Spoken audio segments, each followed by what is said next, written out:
যে ব্যক্তি একটা সালাত ইচ্ছা করে ছেড়ে দিল, ওই ব্যক্তি ইসলাম থেকে খারিজ হয়ে গেল। আপনি যাবেন কোথায়? আপনারা আজকে আল্লাহর কাছে বলেন, আল্লাহ আমি আর কোনোদিন সালাত ত্যাগ করব না ইনশাআল্লাহ। খবরদার সালাত, আচ্ছা যে নামাজ পড়ে না এ বেশি খারাপ না বিধর্মীরা বেশি খারাপ? উত্তর দেন। যে নামাজ পড়ে না সে বেশি খারাপ কেন? এই প্রশ্নের উত্তরটা জানেন? আপনি তো গতিতে উত্তর দিয়ে দিলেন যে বেনামাজি বেশি খারাপ, কিন্তু কেন? হ্যাঁ বেশি খারাপ কেন? হ্যাঁ? না মুসলমানই না, ভালো কথা, কিন্তু ও তো অমুসলিম, বেনামাজি অমুসলিম, দুইজনের মধ্যে খারাপ কে? বেনামাজিকে অমুসলিম বলবেন না, অমুসলিম শব্দ বলা যাবে না, কি বলতে হবে? কাফের। আল্লাহ বলেছেন কাফের, নবী বলেছেন কাফের, সাহাবীরা বলেছেন কাফের, তাবিরা বলেছেন কাফের, আর আপনি বলছেন অমুসলিম বিধর্মী। না, বলবেন কি? কাফের। আবার বলেন কি? কাফের। বেনামাজি কাফের। ওদের সে খারাপ বেনামাজি কারণ হলো এ হলো মুরতাদ। এ কি? মুরতাদ। এই বেনামাজিকে হত্যা করা ফরজ। ইমাম আহমদ বিন হাম্বল একটু দয়া করে বলছেন যে 3 দিন ওকে আটকা রাখবে, নামাজ না পড়লে শেষ, মারি দিবে। কথা বুঝতে পারলেন? কয়দিন? 3 দিন আটকা রাখবে। সালাত না পড়লে চতুর্দিনে ভাত দেওয়া যাবে না, একবারে দিয়ে দিতে হবে। মানে কি? মুসলিম সরকার তা কি করবে? হত্যা করবে। তবে কাফের হওয়ার ব্যাপারে কিছু কিছু মতভেদ থাকলেও বেনামাজিকে হত্যা করতে হবে এ ব্যাপারে কোনো মতভেদ নাই। আবার শুনেন কথাটা আরো শক্ত করে শুনেন। কাফের হওয়ার ব্যাপারে কিছু কিছু আলেম একটু শিথিলতা দেখাইছেন, কিন্তু বিজ্ঞ বড় বড় আলেম কি বলেছেন? কাফের। কিন্তু বেনামাজিকে হত্যা করতে হবে এ ব্যাপারে কোনো ইখতিলাফ নাই, ওকে মেরে ফেলতে হবে, এটাই একবারে পাকা কথা। ভাগে কুরবানি দিবেন বেনামাজির সাথে? কাফেরের সাথে কি করে দিবেন? এই বিধর্মী আপনার এলাকায় আছে, তাকে কি হত্যা করা ফরজ? উত্তর দেন। ফরজ। কিন্তু বেনামাজিকে হত্যা করা ফরজ। কারণ কি? ও মুরতাদ। কারণ কি? এটাই হলো কারণ, ও হলো মুরতাদ। বেনামাজি কাউকে আপনি যদি কাফন পরায়া গোসল করে এখানে নিয়ে আসেন, 1 নম্বর বিচার হবে আপনার। তুমি এই কাফেরকে গোসল করালে কেন? কাফন পরালে কেন? আরে জানাজা তো অনেক পরের ঘটনা, আগে তাকে গোসল, তাই না? তারপরে কাফন, তারপরে কবর, তারপরে কি? জানাজা। ওর তো গোসলই নাই, ওর কাফন পরানো যাবে না। যেভাবে মরেছে ওইভাবে মাটি দিতে হবে, মাটি দিতে হবে, পুঁততে হবে। পুঁতা বুঝেন? পুঁতে রাখা বোঝেন তো? আচ্ছা, কুকুর কিভাবে মারা গেলে পুঁতে দেন?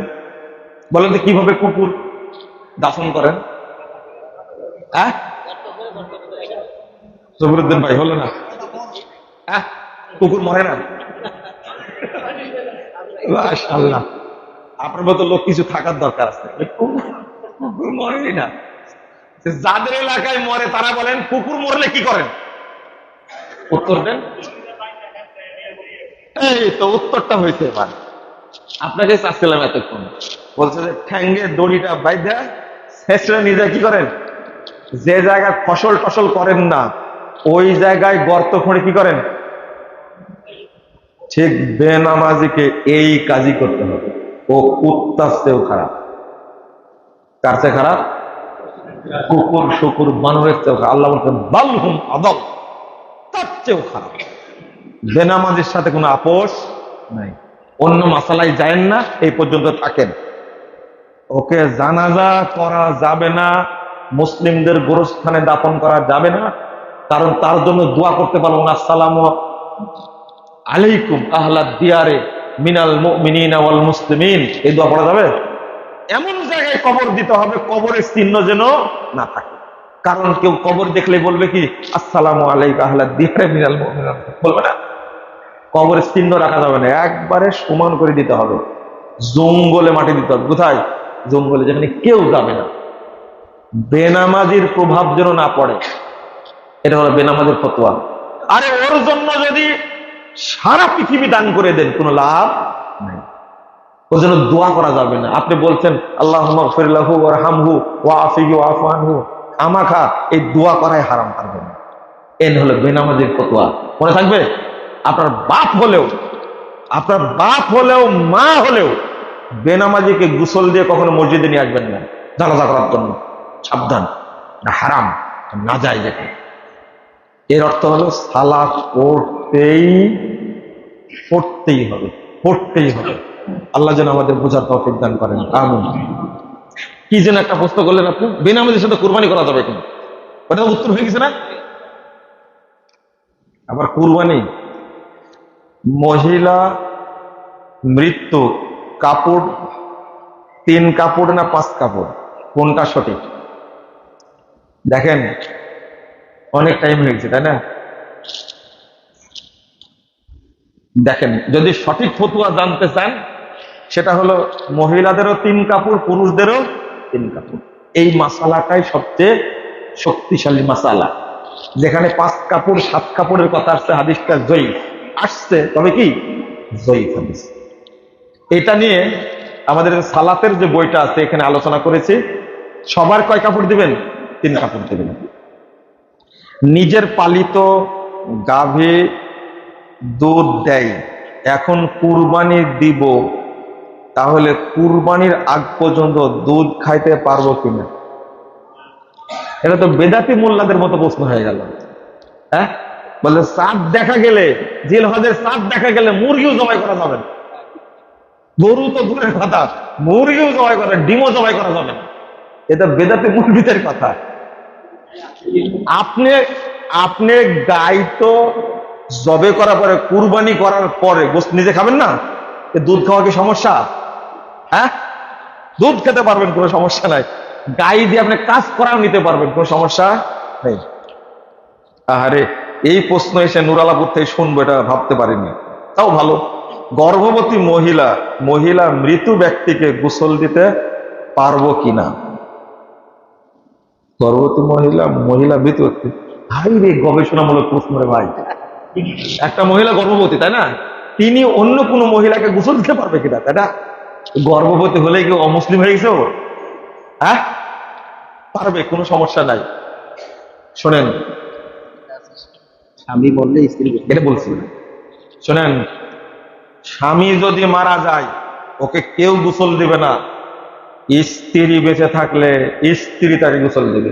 মনে থাকবে, এটাই হলো সুন্নাহ। স্ত্রী যদি মারা যায় তাহলে 1 নম্বর হকদার হলো স্বামী, তাকে গোসল দেবে। কথা বোঝা গেছে? বেদাতিরা বলে ওই স্বামীকে দেখা হারাম, কিন্তু তার সম্পদ নেওয়া হালাল। শোনেন, বেদাতিদের মাসালার কথা বলেন না। হ্যাঁ, আমি একটা প্রশ্নের উত্তর দিছি, দিয়ে খুব আলোড়ন তৈরি হয়েছে। এক জাহেল, এক সন্ত্রাসী মৌলবি, এর বাড়ি আপনাদের নরসিংদীতেই। এ বলছে যে আহলে হাদিসরা জারুর সন্তান। কি বলছে? আরে থামেন, নাউজুবিল্লাহ পরে বলেন তো। জারুর সন্তান আহলে হাদিসরা। জারুর সন্তান আসলে কারা?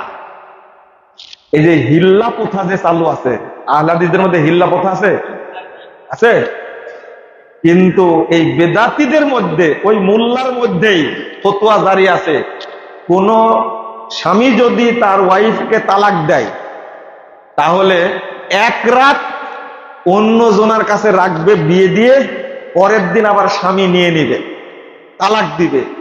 আগে ছিল 1 রাত চুক্তি, এখন হয়েছে 1 ঘন্টার চুক্তি। বুঝেননি কথা? এই যে 1 রাতে যে ধর্ষণ করলো অন্য পুরুষ, এই পানিতে যে বাচ্চা হবে, এই বাচ্চা হালাল না হারাম তাই বলে। জারুর সন্তান কারা হলো? বুঝেননি কথা?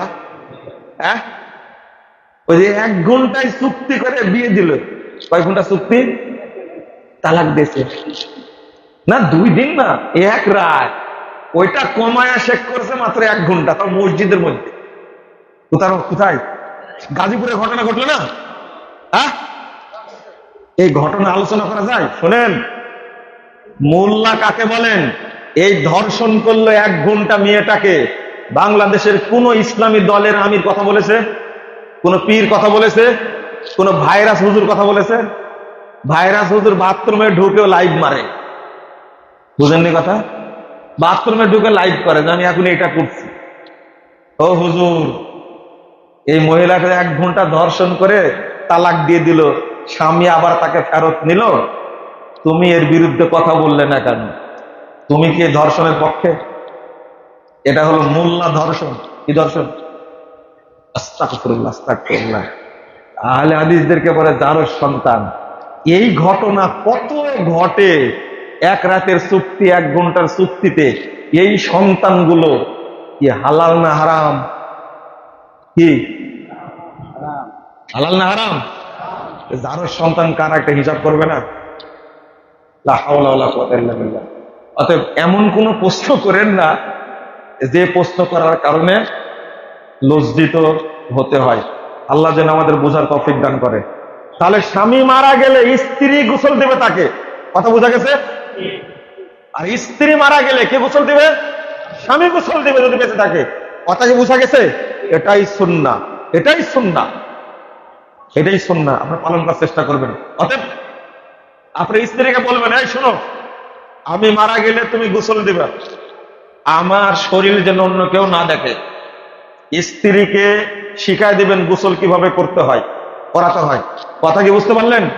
আপনি প্রশিক্ষণ নেবেন, ইমাম সাহেব প্রশিক্ষণ দিবেন যে জানাজা কিভাবে গোসল দিতে হয় মৃত ব্যক্তিকে। আপনি শিখে আপনার ওয়াইফকে শিখাবেন, যেভাবে শিখবে ওইভাবেই দিবে, গোসল দিয়ে দিবে।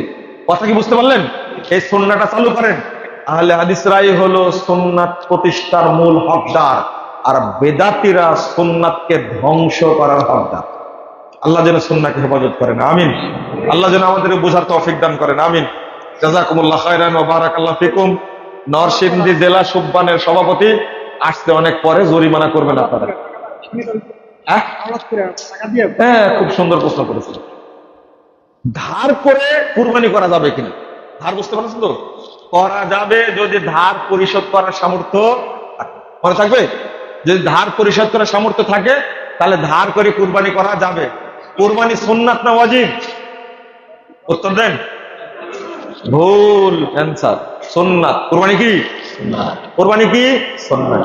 বলেন তো, ঈদের সালাত সুন্নাত না ফরজ? সুন্নাতে মুআক্কাদা। এটাও ঠিক না।